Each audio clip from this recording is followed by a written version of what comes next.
நீர்பிடிப்பு பகுதியில் பெய்த மழையால் பவானிசாகர் அணைக்கு நீர்வரத்து 5422 கன அடியாக அதிகரித்து நீர்மட்டம் 97 அடியை எட்டியுள்ளது. கூடுதல் விவரங்களை செய்தியாளர் கனகராஜ் வழங்க கேட்கலாம்.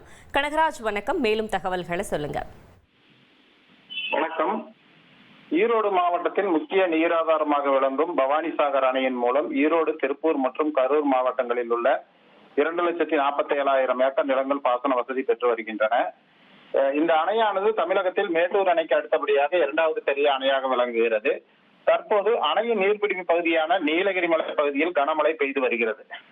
இதன் காரணமாக பவானிசாகர் அணைக்கு வந்து சேரும் பவானி ஆற்று மற்றும் மாயாற்றில் நீர்வரத்து அதிகரித்துள்ளது. நேற்று நிலவரப்படி பவானிசாகர் அணைக்கு நீர்வரத்து 3,981 கனஅடியாக இருந்த நிலையில் இன்று நீர்வரத்து 5,422 கனஅடியாக அதிகரித்துள்ளது. இதன் காரணமாக அணையின் நீர்மட்டம் வேகமாக உயர்ந்து வருகிறது. அணையின் மொத்த நீர்மட்ட உயரம் 105 அடியாக உள்ள நிலையில் தற்போது அணையின் நீர்மட்டம் 97 அடியை எட்டியுள்ளது. இன்று நிலவரப்படி அணையில் நீர் இருப்பு 26.3 டிஎம்சியாக உள்ளது. அணை நீர்த்தேக்க பகுதியில் தற்போது 97 அடி நீர்மட்டம் உள்ளதால் நீர்த்தேக்க பகுதி கடல் போல் காட்சியளிக்கிறது. குடிநீர் தேவைக்காக பவானிசாகர் அணையிலிருந்து பாசனம் மற்றும் குடிநீர் தேவைக்காக பவானி ஆற்றில் 1,250 கனஅடி தண்ணீரும் கீழ்பவானி வாய்க்காலில் 5 கனஅடி நீரும் வெளியேற்றப்படுகிறது.